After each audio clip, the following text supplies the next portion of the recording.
Okay, nung nakaraang video, nirekta na natin yung window.prompt sa variable. So ngayon naman, ganoon din ang gagawin natin. Irerekta din natin yung window.prompt sa variable, pero ngayon naman is lalagyan natin ng document.write. Okay, so para mas maintindihan natin, simulan natin. Click natin ang notepad. Okay, so lagay natin HTML, title, lagay natin addition, close ang title, lagyan natin ng body, lagyan natin script type equals text JavaScript. Okay. Then, lagay natin dito variable var int1 equals window.prompt. Lagay natin enter integer 1. Okay. Then, lagay natin document.write. Lagyan natin the integer 1 is tawagin natin yung variable na int1. So, lagyan natin ng connector. Okay, lagyan natin int1. Yun. Okay. Then, copy-paste na lang natin para mas madali, no? Copy. Then, paste. So, baguhin na lang natin to, no? Yung variable name. Gawin natin 2. Ganun din, gawin natin 2. Okay. 2. Ayan. 2 ulit. No?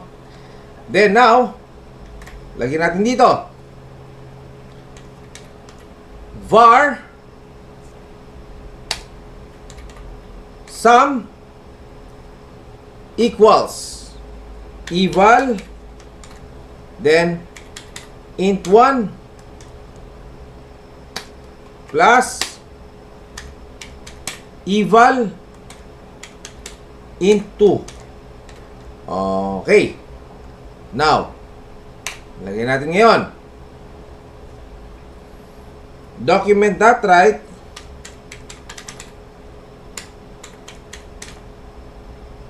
Okay, so lagyan natin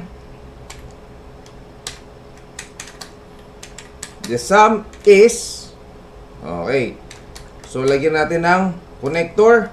Tawagin natin yung variable sum. Okay. Then, ang gawin natin, lagyan natin ng BR to, no? Ito. Ito pala.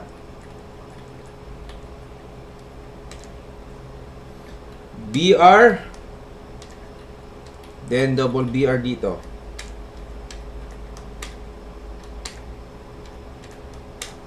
Okay, so close natin ngayon. Script, body, close ang HTML. Yun.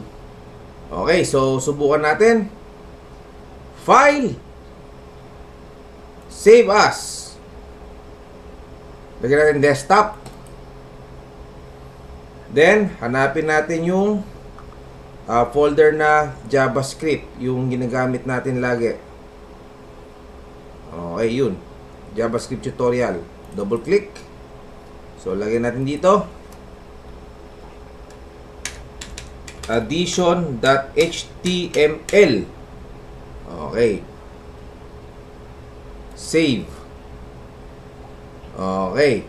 So, subukan natin. Double click. Double click. Yun. So, lagay natin 10 enter, 20, enter. So, ayun. Diba? So, ito yung naging resulta. So, dahil sa niligyan natin or tinawag natin ang variable doon sa document.write, ayan, kaya print niya rito is 10, 20, yan yung mga nilagay natin, then 30. Okay, so hanggang dito na lang yung ating tutorial. Magkita-kita tayo uli sa susunod na tutorial.